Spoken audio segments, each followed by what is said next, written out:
considering the value of wisdom, the rewards of wisdom, and the deliverance from evil that wisdom provides, we're now going to consider some of the perils of wickedness to further reinforce what we've already learned, that of embracing and following the wisdom that comes from God is for our good. The perils of wickedness can be divided into three categories: the hardship of life, lack of hope for the future, and the inevitability of judgment. We read in Proverbs 13 and verse 15 that good understanding produces favor, but the way of the treacherous is hard. The first peril of wickedness is hardship in life. People often complain about the way of God being difficult to follow, and in one sense it is, but the path of wickedness contains hardships that would be avoided if one would simply follow what was right. The hardships that come as a result of one rejecting God's wisdom are unnecessary and unavoidable. We read in Proverbs 5 verses 22 and 23, "His own iniquities will capture the wicked, and he will be held with the cord of his sins. He will die for lack of instruction, and in the greatness of his folly he will go astray." One of the lies of sin is to convince us that we are still in control rather than sin becoming the master over us. But sin captures, binds us.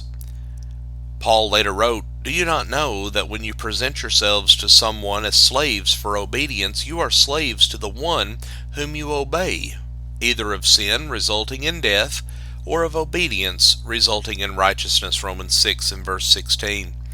When we pursue sin rather than righteousness or divine wisdom, we become slaves to sin, and the end result is that we die for lack of instruction.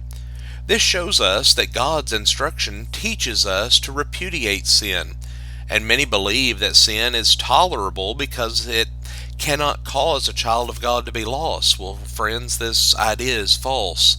The Word of God plainly teaches us to avoid sin.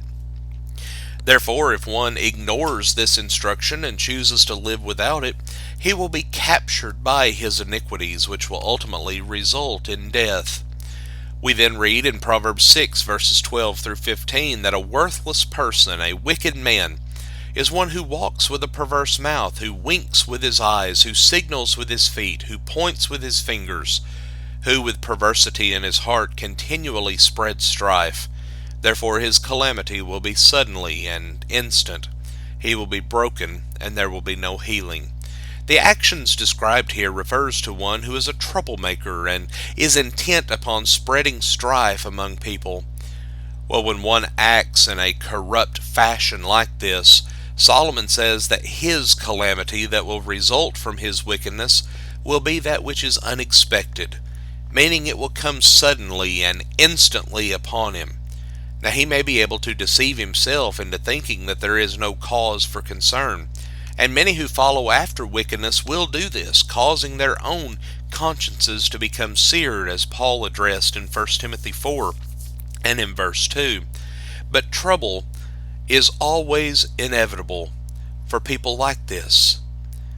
Solomon goes on to say in chapter 9 and verse 12 that if you are wise for yourself, and if you scoff, you alone will bear it.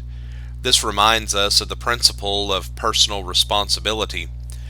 When one does not take responsibility for themselves, then they are not following after divine wisdom. They are acting wickedly, and they will place the blame on anyone else for their actions or for the consequences of those actions. But when a wicked man comes, contempt also comes, and with dishonor comes scorn. As one rejects God's wisdom and follows after sin, he becomes known by others for his character and his actions. And though one may believe that he will help himself by engaging in sin, and all sin is fundamentally rooted in selfishness, his actions will produce a reputation about him, and that reputation will result in dishonor and contempt, and as such he will be seen as an abomination to men. Friends, we want to thank you for joining us for our program today. Please consider these things and have a blessed day.